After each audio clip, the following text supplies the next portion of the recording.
네, 3월 26일 금요일 시장이 마감했습니다. 오늘은 간만에 기분 좋게 마감을 한 것 같죠? 그래서 이제 한 주간의 또 시장이 마감하고 이제 또 이틀의 휴식기가 주어졌는데요. 투자를 하는 게 아니라 트레이딩을 하시는 분들은 내가 보유하거나 괜찮게 보는 산업들에 대해서 조금 더 공부를 해보실 수도 있겠고, 또 그게 아니라면 주말에는 굳이 자신의 뉴스에 이제 노출시키기보다도 푹 쉬시는 것을 권해드리고 싶긴 합니다. 오늘 시장을 보면 이제 뚜렷한 이슈에 따라서 주가가 움직이는 흐름들이 많이 있었죠. 굵직한 것들만 좀 하나씩 보면 아직 구체적으로 안이 나온 건 아니지만 먼저 SK텔레콤이 지배구조를 개편한다고 하면서 이제 본업인 그 통신 사업을 따로 분리해서 평가를 받고 나머지 이제 투자회사가 하이닉스 11번가 이런 걸 거느리는 구조인 건데 이건 워낙 큰 이슈이기 때문에 나중에 한번 구체적으로 기회가 되면 설명해 드릴 기회가 있을 거라고 생각이 됩니다. 그리고 또 보면 이제 시멘트들의 흐름들이 오늘 워낙 좋았죠.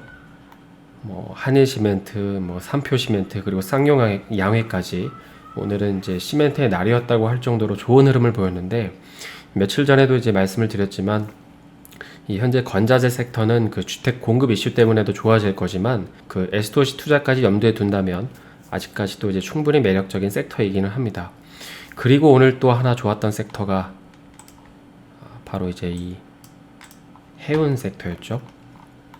그래서 보시면 이제 HMM이 오늘 크게 상승했는데 흠만 오른 게 아니라 펜오션 같이 다른 해운사들 역시도 오늘 같이 올랐습니다. 사실 이제 흠 같은 경우에는 개인적으로 매매 시나리오도 좀 세워봤는데 이제 확신이 조금 부족해서 실행에 옮기지 못한 게 안타깝긴 합니다. 최근 이제 그 이유에 대해서 보면은 급등했던 것도 부담이었지만 이제 수급이 좀 우호적이지 않다고 생각을 했었는데 결국은 이제 그게 오판했던 것이죠. 그래서 아무튼 오늘은 좀 이 얘기를 좀 해볼까 하는 건데요. 계속해서 강조드리는 이제 가설을 세워보는 거죠. 아마 여러분들도 자신만의 시나리오를 갖고 투자를 하실 거라고 생각이 드는데, 이 종목에 대해서 최근에 제가 생각했던 이 흐름에 대해서 조금 복기를 해보겠습니다. 일전에도 한번 설명을 드렸지만 현재 해운 섹터 같은 경우에는 큰 이벤트가 하나 발생을 했는데요. 여기 사진에서 보시는 것처럼 큰 배 하나가 이 수에즈 운하를 가로막고 있습니다. 그래서 조금 더 자세히 보면 이게 어느 정도로 심각하냐면, 여기 지금 보이시는 이 지역이 그 수에즈 운하가 있는 지역인데 여기 다 동그라미가 배이거든요. 그러니까 지금 오가지도 못하고 하염없이 기다리고 있는 실정인 것이죠. 그래서 이걸 보고 이제 우리가 생각을 해보는 것입니다. 지금이야 어느 정도 윤곽이 나와서 이 이슈에 대해서 역으로 거슬러 가볼 수 있겠지만, 이 이슈가 이제 불거졌을 때 곰곰이 생각을 해보는 것이죠. 그래서 개인적으로는 크게 두 가지를 생각해 봤는데, 하나는 이게 단기적인 악재일까 아니면 조금 시일이 걸릴 수 있는 악재일까, 그리고 두 번째는 약간 뜬금없지만 어느 나라 선박일까였습니다. 그래서 좀 찾아보니까 이 유럽으로 가는 대만의 그 에버그린이라는 회사의 선박이었고, 조금 더 자료를 찾아보니까 이게 돌풍 때문에 배가 이렇게 앞이 돌아가서 그 배 앞에 갈고리 같은 부분이 이렇게 걸렸다고 합니다.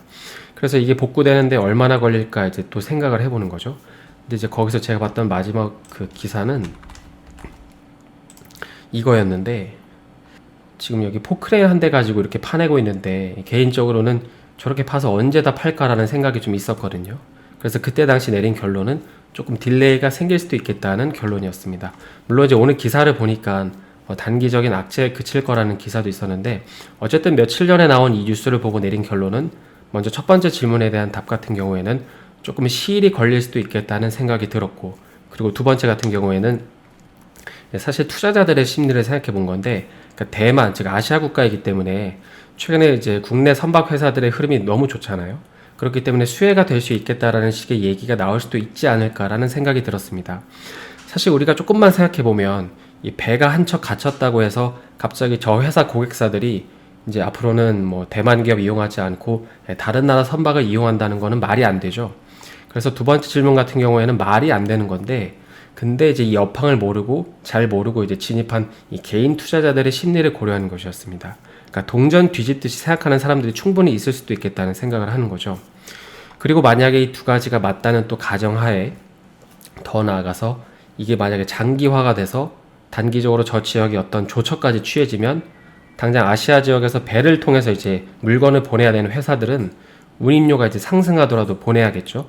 그렇다면 이 현재 부르는 값인 운임료는 이제 무조건 증가할 거고, 또 한 번 보낼 때 받는 운임료가 늘어나면 기업들은 결국 이제 매출 수혜를 입는 구조가 되는 것입니다. 그리고 만약 이 두 가지가 맞다는 가정하에 더 나아가서 이게 만약 장기화가 되고 단기적으로 저 지역에 어떤 조처까지 취해진다면 당장 아시아 지역에서 배를 통해서 물건을 보내야 하는 회사들 입장에서는 이 운임료가 상승하더라도 이제 보내야겠죠. 그렇다면 이제 부르는 게 값인 이 운임료는 무조건 증가할 거고, 또 한 번 보낼 때 받는 운임료가 늘어나면서 기업들은 매출 수혜를 입을 수도 있다는 생각입니다. 그리고 그 매출은 고스란히 이번 분기 매출로 반영이 되겠죠. 그래서 여기까지 정리를 해보면, 물론 이제 방금 이제 나열한 내용들이 뭐 오늘 해운사들의 주가를 급등시킨 주된 이유가 아닐 수도 있겠지만, 그럼에도 불구하고 분명한 건 시장 투자자들은 이 현재의 이벤트를 놓고 봤을 때 국내 해운사들을 좋게 생각하고 있다는 것이죠. 그리고 만약에 반대로 주가가 급락했다면 내가 어느 부분에서 틀렸는지도 점검해 볼 수 있는 것입니다. 그래야 다음번에 비슷한 실수를 하지 않게 되는 것이죠. 그래서 이런 식으로 이제 시나리오를 하나씩 세워볼 수 있는 건데, 말이 나온 김에 그러면 이 시점에서 또 다른 또 생각을 해볼 수도 있을 것 같은데요. 또 생각을 해보고 가설을 세워보는 것이죠. 일단 오늘까지 시장을 봤으니까 이제 해운이 좋다는 건 알겠는데, 그러면 저 배 위에 적재되어 있는 물건들 같은 경우에는 이제 운송이 늦어지지 않을까 생각을 해보는 거죠. 아까 그 배가 엄청 몰려 있는 걸 보셨잖아요. 그러니까 원래 팔려야 하는 시기에 팔리지 못하는 악재를 맞이할 수도 있지 않을까라는 생각을 해보는 거죠. 생각을 계속 넓혀보는 것입니다. 그래서 저 위에 이제 적재되어 있는 컨테이너에는 뭐가 들어있을까? 일반적으로 그 해운사들을 통해서 뭘 보낼까? 이렇게 생각을 해보는 것입니다. 그래서 예를 들어서 그게 자동차라는 걸 알게 됐다면 자동차 회사들의 실적이 단기적으로 안 좋아질 수도 있겠죠. 물건을 인도해줘야 그게 매출로 인식이 되는 건데, 물건을 못 받았으니까 돈도 못 받기 때문입니다. 그러면 이건 고스란히 회사 매출로 인식이 안 되니까 분기 실적에 악영향을 끼칠 수도 있겠죠. 물론 이제 그 이유 때문인지 모르겠지만 현재 그 현대차나 기아차 주가를 보면 반영이 좀 되고 있는 것 같기도 합니다. 그래서 비단 이 자동차로 예를 들었지만, 만약에 이제 내가 보유한 기업이 이 수출 비중이 높고 특히 이제 배를 통해서 수출하는 기업이라면 고민을 한번 해볼 수 있을 것입니다. 만약 조금 늦어지지만 어차피 인도될 물량이고, 그래서 단기적으로 투심이 훼손돼서 주가가 빠지는 거라면 내가 더 추매를 할 수도 있을 거고, 뭐 수익권이라면 한번 팔고 다시 사는 방법도 있겠죠. 이렇게 자신만의 로직을 계속 세워보는 것입니다. 그래서 길게 보고 또 기업에 투자하시는 분들이라면 사실 관련된 기업의 이슈만 체크해도 되겠지만, 이렇게 트레이딩을 하시는 분들이라면 앞으로 이렇게 어떤 큰 사회 현상이 나타나거나 뉴스를 볼 때 생각을 넓혀볼 수 있는 것이죠. 얘기를 하다가 좀 길어졌는데요. 오늘은 이제 간단히 뉴스를 통해서 매매 아이디어를 확장시켜보는 방법에 대해서 생각을 해봤습니다. 주말에 푹 쉬시고 다음 주에 다시 인사드리겠습니다. 영상이 도움이 되셨다면 좋아요와 구독 부탁드립니다.